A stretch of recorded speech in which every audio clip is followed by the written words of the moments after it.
Hey guys, it's Pastor Sam, and today I have a very special treat for you. We have been recording in my kitchen, in the basement, in the backyard, and doing science experiments, but today we are in a real lab with a real scientist.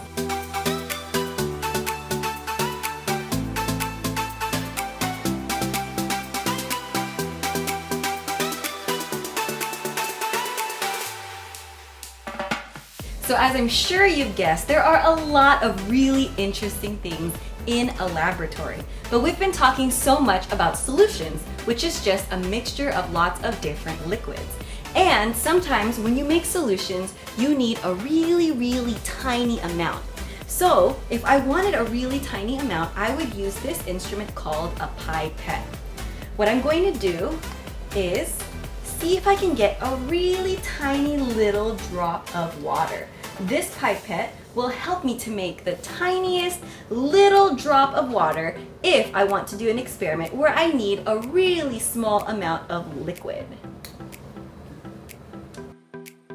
And as you can see, there are lots of different sizes of pipettes, so we can make lots of different drops of solution for our experiment.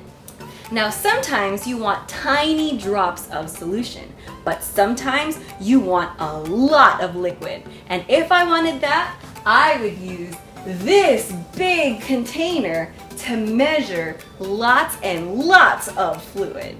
And sometimes we have solution in a container like this and we need to mix it. And not just shake it, but mix it really fast. That's what this vortex is for. Whoa!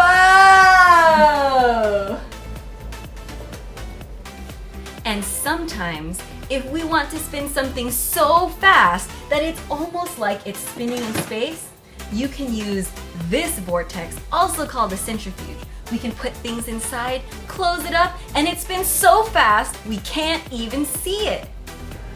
Now, as you know, we always say safety first. That's why I'm wearing my mask, because we might see some people in this hallway.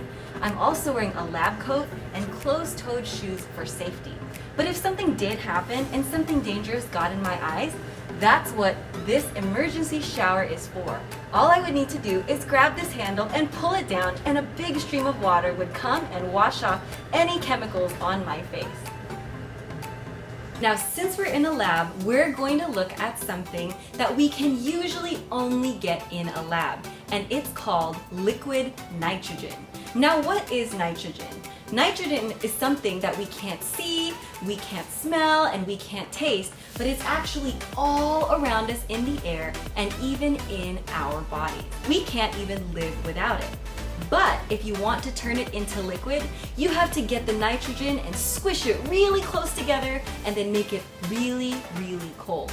In order to touch liquid nitrogen, or to use it, we'd need to use special gloves like this, because if not, it can make our hands really cold and even hurt us. So, liquid nitrogen is stored in a special place in labs that only scientists have access to.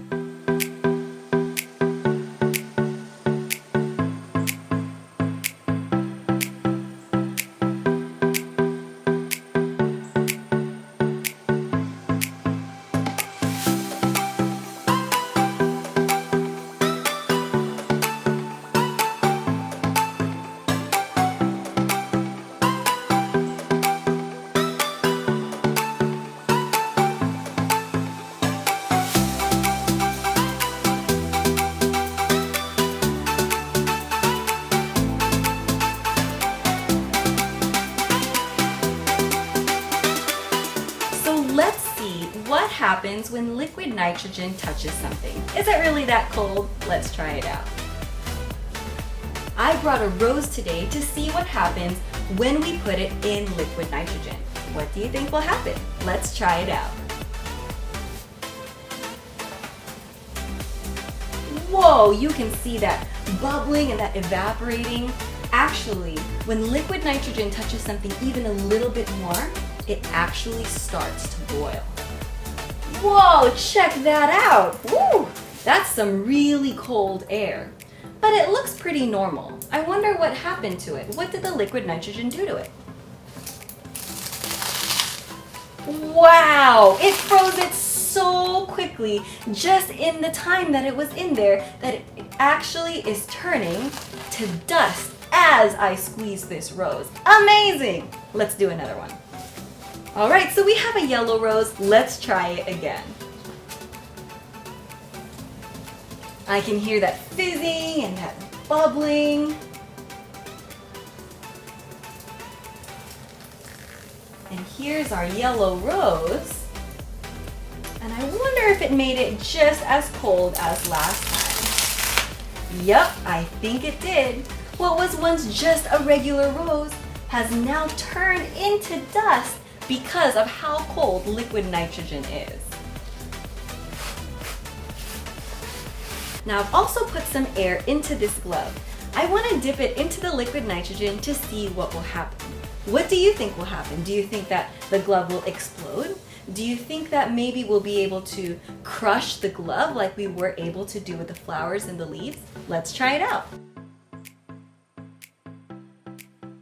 Now, as you can see, what happened is the glove didn't explode and we're not able to crush it.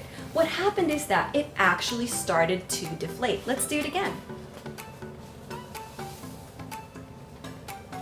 Now this glove deflated because, as we talked about before, when molecules, which make up everything in the world, get really cold, they get really close together, so they take up a lot less space.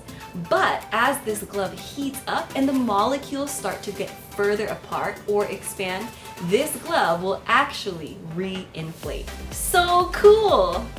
Now, one thing I find so interesting about liquid nitrogen is not that it can freeze plants or freeze bumps on our face or even make ice cream, but that it reminds me of a really important lesson. Nitrogen is all around us, even if we can't see it. We actually can't live without nitrogen, but sometimes it's hard to believe it's there because we don't see it. And that can be like God.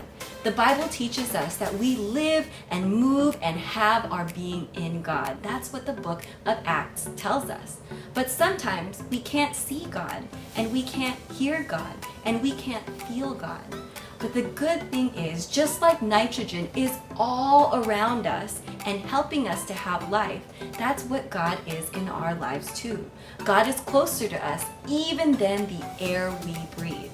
If we ask Him, He'll live in our hearts and give not just our body's life, but our heart and our spiritual selves life as well.